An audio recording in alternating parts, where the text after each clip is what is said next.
kadhata nuu godhameef obboleettii kadhata nuu gooteef waaqayyo karaa addaan si eebbisu jedhaati gara qorannaa keenyaatti seenna. Akkuma kanaan dura qorannaa keenya yeroo qorannu yoo danda'ame macaafa qulqulluu bira qabannee macaafa qulqulluu banaa laalaa wajjinumaan qoranna jechuudha qorannaadha waan ta'eef. Har'aa kan laalleetiin jennu waa'ee mallattaa'uuti. Mallattaa'uu waan jedhu kana jalatti gaafilee bu'uuraa aga sadan tokko kaafneetiin jenna jechuudha. Innis mallattaa'u jechuun maal jechuudha? Eenyutu mallatteessa? Maaliidhaan mallatteessa? Eenyufaatu mallattaa'a? Gaafileen kunniin gaafilee bu'uuraati. Eega mallattaa'uu dubbannee akkuma ammas tuquudhaaf yaale mallattaa'u jechuun mataan isaatu maal jechuudha? Eenyutu immoo mallattoo kana godha? Maaliidhaan immoo mallatteessa? Eenyufaatu immoo mallattaa'a? Wantoonni kunniin waan bu'uuraati. Sababni isaa yeroo baay'ee waa'ee mallattaa'uu haasofnaa. Mallattaa'uun ijoollee waaqaatiif ijoollee addunyaa warra badaniif warra jiraatan kan gargaarudha. Fakkeenyaaf Hisqeel boqonnaa 9 keessatti saba waaqaa kallacha isaaniitti maal godhaa jedhameen mallattoo itti godhaa. Warra diigamuu Yerusaaletiif warra maal godhan warra booyan mallattoo itti godhi jedheen. Dhumarratti ergamaan gaafa balleessuudhaaf saba hundumaa balleessuudhaaf ka'u warra kallacha isaaniitti adda isaaniitti mallattoo hin qabne hundumaa maal godheetiin jedhe hin balleesse jechuudha. Itti aansee Israa'eloonni yeroo Gibxii bayanii balbala keessan fuulduratti maal itti godhaa jedheen dhiiga mallattoo godhaa jedheen. Mallattoo kana argee ergamaan du'aa manicharra maal godha darba jechuudha. Kanaaf warra baduuf warra hin banne warra jiraatuuf warra hin jiraanne gidduutti mallattootu godhameetiin jedha. Kanaan duras akkasitti adda godhama ture. Ammas al takkaaf isa dhumaatiif warroota waaqa wajjin deemaniif hin deemne irratti maaltu godhama? Mallattootu godhameetiin jedha jechuudha. Kanaaf gaafilee kana yeroo beezikalii bifa ija macaafa qulqulluudhaan yoo ilaaluu jalqabnu mallattaa'u jechuun dhugaa irratti gadi dhaabachuudha. Yookaan immoo dhugaa guutuu ta'e amananii fudhachuu ittiin jiraachuu mallattaa'u jechuun isa kana jechuudha. Dhugaa guutuu ta'e irratti gadi dhaabachuudha. Mee Efesoon boqonnaa 1 lakkoofsa 12-13 dubbifnaayu. An kan barbaadu 13 irratti garuummee wajjinumaan dhandhee lakkoofsa 12-13 wajjinumaan dubbifanneetiin jenna. Akkana jedhaayu akkuma kaleessaa wal bira qabaa laalleetiin jenna. 12 irraa nuyi warri duraan dursinee Kiristoos abdii godhanne ulfina isaatiif galata akka taanuuf nu fo'ate jedha. Eenyutu nu fo'ate 11 irratti Waaqayyo jedha. Waaqayyo wanti hundinuu akeeka isaatii fi akka fedha isaatiitti akka ta'u hin godhaa. Nus immoo akka inni yaadee qopheessee of duraa qabutti karaa Kiristoos fo'amneerra jedha. Waaqayyo wanti hundumaa akka keessaatti raawwata. Nullee akka fedha isaatti karaa eenyu fo'amne karaa Kiristoos fo'amneerra jedha. Nuyi warri duraan dursinee Kiristoosin abdii godhanne ulfina isaatiif galata akka taanuuf nu fo'ate jedha. Karaa Kiristoosii nu fo'ate karaa Kiristoosii ulfina isaatiif galata akka taanuuf fo'amne.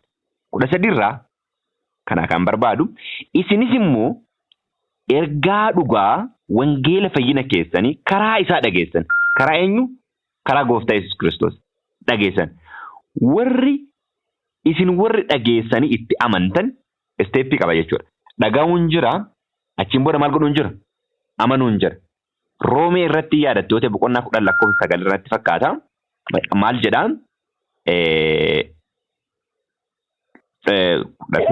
Dhagahuun 17 irraa.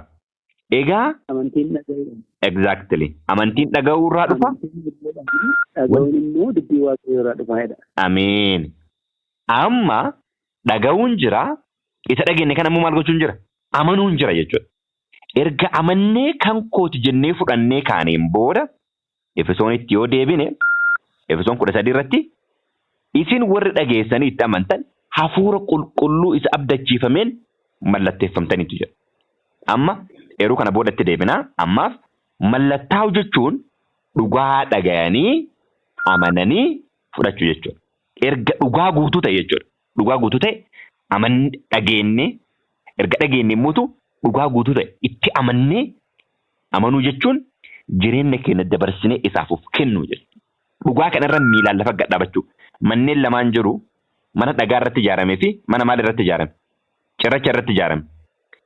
Walqixa bubbeen lolaanii fi roobni walqixa ta'e mana kanneen lamaanuu. Garuu manni tokko dhaabatee hafe. Sababni isaa hundee dhagaa irratti maal godhe waan ta'eef? Ijaarameera waan ta'eef. Kanaaf mallattaa'uu jechuun akka hin kufnetti dhagaa irratti maal ta'u jechuudha? Gad ijaaramuu jechuudha. Dhagichi kun eenyuun inni? Kiristoos jedhama. Wangeela karaa isaa dhageenyeetiin jenne isa dhaabachuu kun mallattaa'uu jedhama. Akka hin sochoonetti akka hin kufnetti dhaabachuu jechuudha. Dhaabachuu jechuudha. Okay. Then kanaaf mallattaa'uun ergaa wangeela guutuu dhaga'uu kanaadha. Mee gara lammaffaa Qorontos boqonnaa 1 lakkoofsa 20-22 wajjin hin dubbifna. Lammaffaa Qorontos akkana jedha 20 irraa. Abdiin Waaqayyoo hundinuu karaa Kiristoos haa ta'u jedhamanii hin raawwatu jedha. Abdiin Waaqayyoo nuuf gale hundinuu karaa eenyu raawwata? Karaa Kiristoos. Kanaaf nus karaa isaa karaa Kiristoos ameen jennee Waaqayyoof galata hin galchina. Abdiin waan nuuf gale hundinuu karaa Kiristoosii akka nuuf raawwatu nus karaa Kiristoosii Waaqayyoof galata akka galchinu lafa kaa'a. 21 irraa isin wajjin jabeessee kan nu dhaabe hojii kanaafis kan nu dibe eenyudha jedha? Waaqayyoodha jedha. Waaqayyoodha. 22 irraa milikkita kan isaa ta'uu keenyas nutti mallatteesseera. Milikkita kan isaa ta'uu keenya maal godheera? Nutti mallatteesseera. Qabsiisa garaa keenyaa keessa kaa'uuf hafuura isaa nuuf kenneera. Qabata kan isaa ta'uu keenya mallattoo maal godheera? Nutti mallatteesseera. Milikkita nutti godheera. Isa kanas maal nuuf kenna jedha? Hafuura isaa nuuf kenna jedha. Efesoon irratti maaldhaan nu mallatteessa jedha? Hafuura qulqulluudhaan mallattoofneerra qabata kan isaa ta'uu keenya kan agarsiisudha jechuudha kun. Weel lammaffaa Xiimotewos 2:19 irraa akkas jedha. Lammaffaa Xiimotewos 2:19 irraa. Gooftichi warra kan isaatti hin beekaa. Kana malees namni goofticha maqaa dhaatu jal'ina irraa haa deebi'u jedhus hin qaba jedha. Isa kana lammaffaa Xiimotewos 2:19 kana mee Ingiliffaan isin dubbisaayi. Lammaffaa Xiimotewos 2:19 kana jecha itti fayyadamee yeroo jira Ingiliffa irratti akkana jedhaayi. Nevertheless, the foundation of God stands sure, having this seal jedha mallattoo kana qaba jedha. Bu'uurri dhaabbannaan kan Waaqaa. The Lord knows them that are his. Warra kan isaa ta'e gooftachi maal godha? Hin beeka. And let everyone that names the name of Christ depart from iniquity. Warri maqaa gooftaa Kiristoos dha'u hundinuu hammina irraa maal haa ta'u? Haa fagaatu. አማርኛው አከነ ጀዳዩ ሆኖም ጌታ ለርሱ የሆኑትን ያውቃል ደግሞ የጌታን ስም የሚጠራ ሁሉ ከአመጻ ይራቅ የሚል ማተም ያለበት የተደላደለ የእግዚአብሔር መሰረት ቆሟል ጀዳ ማተበ መለቶ ከናፍ ዋቀዩ ወረ ከነሳት አማል ጉዴት እንጀ መለቶ ወረ ጎፍት ጨተውሳ መቃይሳ ወረዳን ወረ ኢሳ ቤከን ከነሳ አደባሴ አካ ዋቀዩ ቤኩ ደፈካ ይችላል ኩን አፉር ቁልቁሉ ዳማና ከነ ጉዴት እንጀ አካ መለቴስ ለፈካ ለማፋት ነው ለማ ቆርጠ ከኔ ነው አማርፋት እንግሊዝ ፈራለ ላውን ቶሌ erga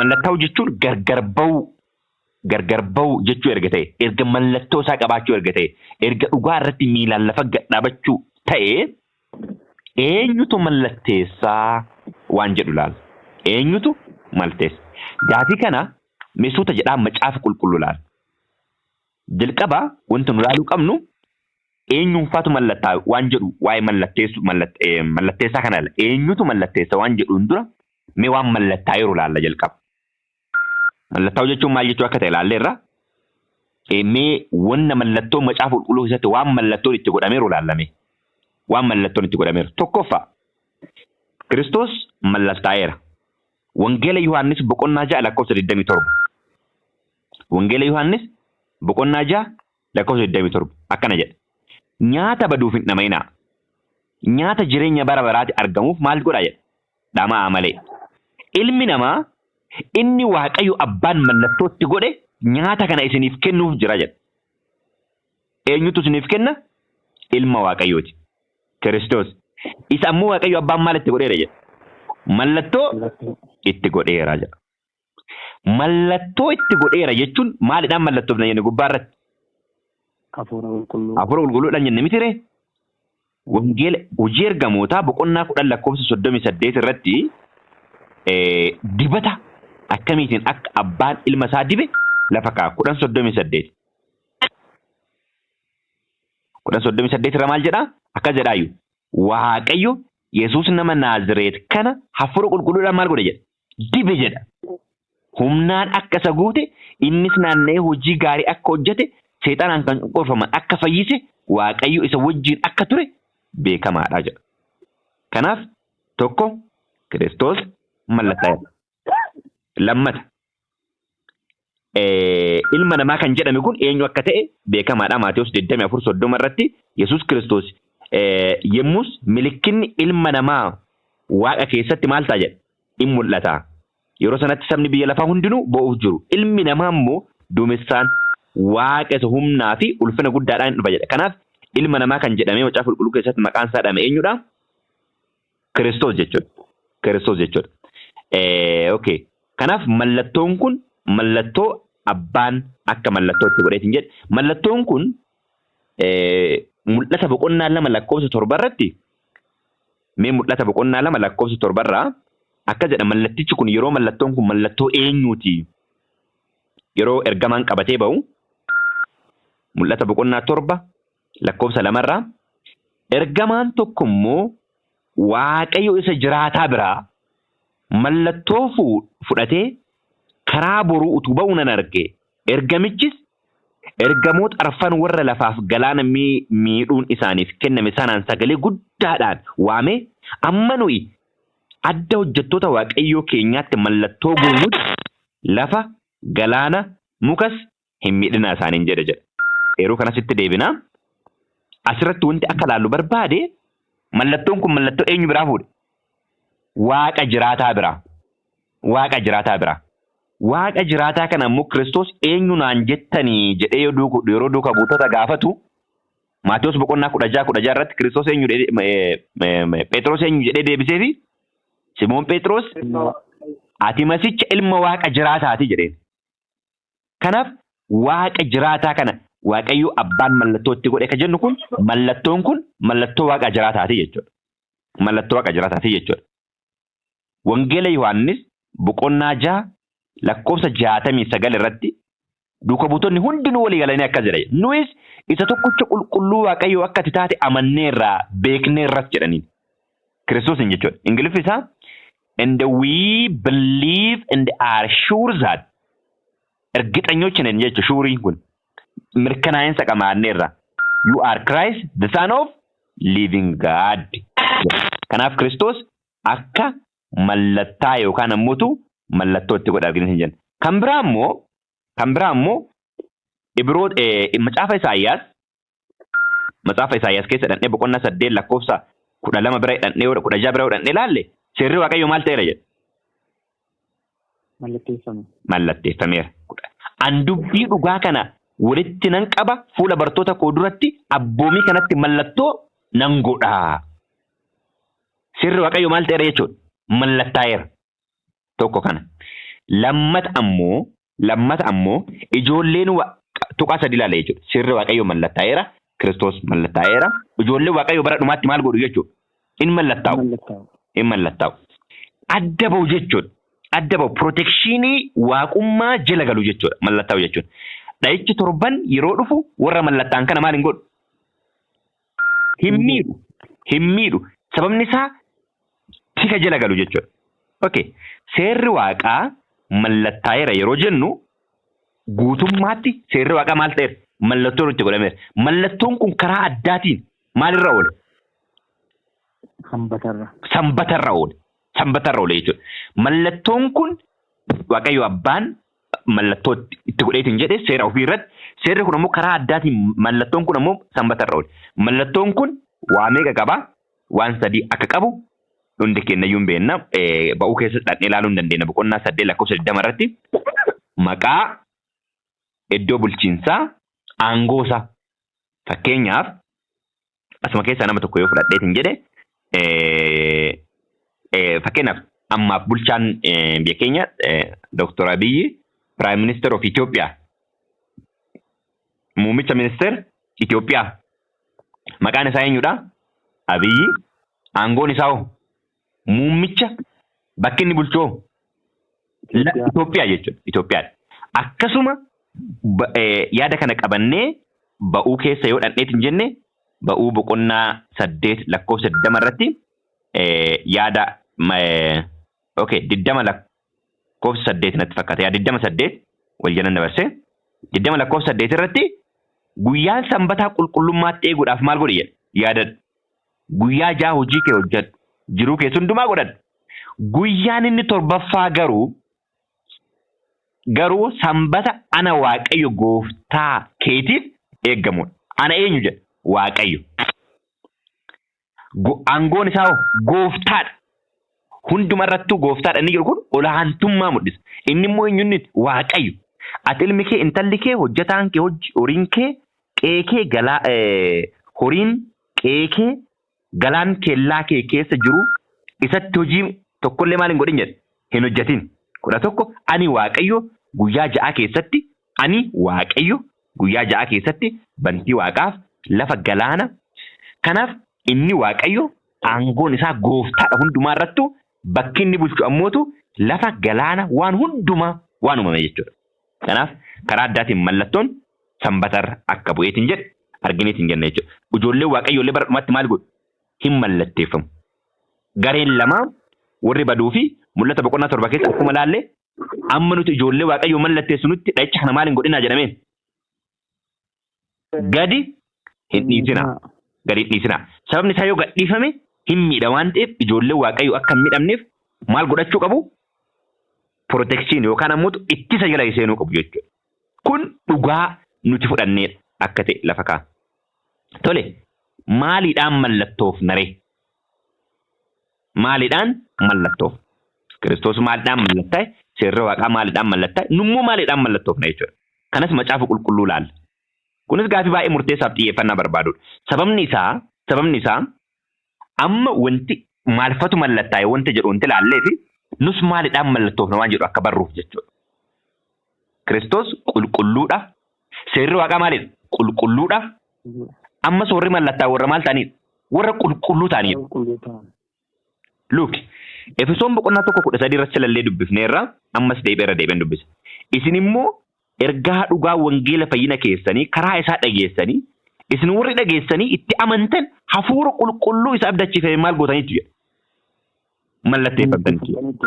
Kanaaf maaliidhaan mallattoofna? Hafuura qulqulluudhaan. Hafuura qulqulluudhaan.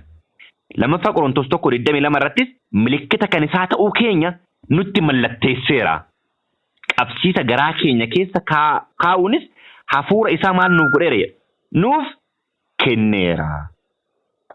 Akkasumas eeruu dabalataa sadaffaa Efesoon boqonnaa 4 lakkoofsa 30 irratti hafuura Waaqayyoo isa qulqulluu isa guyyaa fayyinaatiif ittiin mallatteeffamtan maal hin godhinaa jedha. Hin gaddisiisinaa. Kan maal ittiin taatan? Kan ittiin mallatteeffamtan. Kanaaf akkuma gubbaarratti sila ilaalaa dhufne Kiristoos seerri Waaqaa ammas dhalli namaa warri qulqullummatti jireenya isaanii eegan akka isaan mallattaaniitiin jedhan adda baafnee argineera jechuudha. Kanaaf guutummaa jireenya keenyaa keessatti adda baanee dhugaadhaaf miilli keenya dhugaa irratti lafatti gad dhaabachuu qabaateetiin jedha. Yoo kana gooneetiin jenne mallattaa'uu isa dhugaa isa macaafni qulqulluun jedhu galmaan geenneetiin jenne jechuudha. Eenyuun faatu mallattaa'a? Ka jedhutti dhaquudhaaf macaafni qulqulluun yookaan immoo kitaabni raajiis waa'ee kanaa maal jedheetiin jedhaa? Waa'ee hafuura qulqulluudhaan mallatteeffamuu kana mee eenyuun faatu mallattaa yaada jedhu sila jalqaballee laalleerra ammas itti deebinee Ximootewoos mee hundi keessanii irra deebinee baafna mallee lammaffaa Ximootewoos 2:19 asirratti dubbii humna qabuu fi ijootu jira. Lammaffaa Ximootewoos boqonnaa 2 lakkoofsa 19 haa ta'uyyuu malee hundeen waaqayyoo kan jabaate kun jabaateen dhaabbata. Mallattoo gooftichi warra kan isaatii beekaa. Kana malees namni goofticha maqaadhaatu jal'ina irraa haa deebi'u. Isaan kunniin warra maal ta'aniidha? Warra jal'ina irraa deebi'aniidha. Warra karaa hamaa dhiisaniidha. Warra isa duukaa bu'aniidha. Mee namni tokko Isaayyaas boqonnaa 33 lakkoofsa 14 irraa amma 15 nuuf haa baasu. Dubbii baay'ee murteessaa ta'e of keessaa qaba waan ta'eef. Hammasiif haga isa baaftaniif kitaaba raajii irraa maalidhaan mallattoofne haa jedhu selected message ergaa filatamaa voluumii 3ffaa fuula 370 keeyyata 5ffaa irraa akkas jedha. Keeyyata 5ffaa irraa. Seexaan want to hinder this work. Seexanni waan kana dhossuu barbaada. Hojii kana dhossuu barbaada. We are sealed by the Holy Spirit of promise.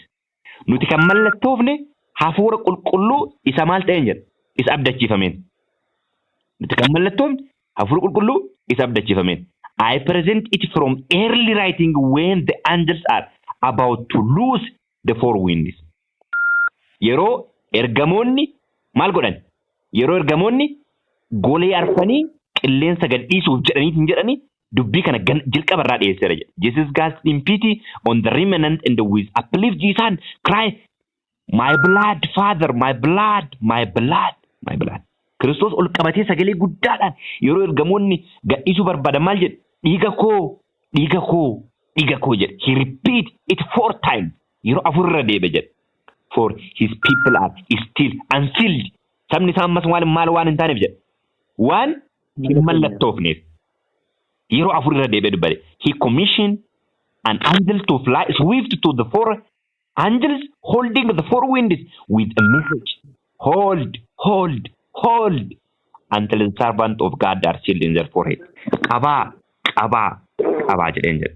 Tole, eenyutu immoo mallatteessa? Gaafiin kun deebiin argan. Eenyutu immoo mallatteessa? Mallattoo kana eenyutu raawwata? Maalidha akka hafuura qulqulluudhaan mallattoo nu argineerra? Eenyu faati akka mallattaan argineerra? Mallattaa jechuun maal jechuu akka ta'e kasaa argineerra? Eenyutu mallatteessa kan jedhuu fi mul'ata boqonnaa 7 bira dhaqnee ilaalla. Mul'ata boqonnaa 7 mallattoo kana kan godhu eenyudha kan jedhuuf mul'ata boqonnaa 7 irratti 7:2-3 irra mee dhaqnee dubbifna. Wajjin maal laalla? Ergamaan tokko immoo Waaqayyo isa jiraataa biraa mallattoo fuudhee karaa boruu utuu ba'u nan arge jedha. Eenyutu mallattoo fuudhee? Ergamaa. Itti fufnee gad dubbifna. Amma ergamaa kan jedhu kun yeroo tokko Kiristoosis bifa saniin ni ibsama waan ta'eef mee eenyudha kan jedhu gasetnee dubbifna. Ergamichis ergamoota arfan warra lafaa fi galaana hunda miidhuun isaaniif kenname sana sagalee guddaadhaan amma nuyi kan jedhu baay'ina qaba mitiire? Amma nuyi adda hojjettoota Waaqayyoo keenyaatti mallattoo goonutti lafa galaana muka hin miidhinaa isaaniin jedhame. Silas selected message irraa yeroo dubbifnu Yesuus sagalee guddaa ol fudhatee ergamaa isa mallattoo qabaate ergamoota arfan golee arfan qabanitti waan kana jedhi itti dubbadhu jedheen. I present it from early writing when the angels are about to lose the four winds. Jesus gasped in pity. Christos on the remnant. Ija ofii eenyu irra godhate jedha.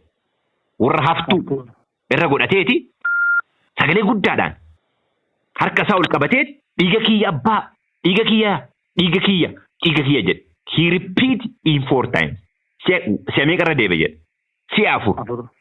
He repeat in 4 for his people until he commissioned an angel to fly. Ergama maal godhe jedhe? Ajaje. Akka maal godhu? Akka bararu. Garam? To the 4 angels.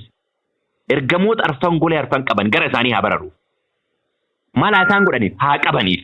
Qabaa. Hold until the servant of God sealed in their forehead. Kanaaf mallattoon immoo kan godhu eenyudha? Ergamoota jechuudha. Kan ittiin mallattoon hafuura qulqulluu. Mallattoo jechuun dhugaarra lafa gadhaabachuu.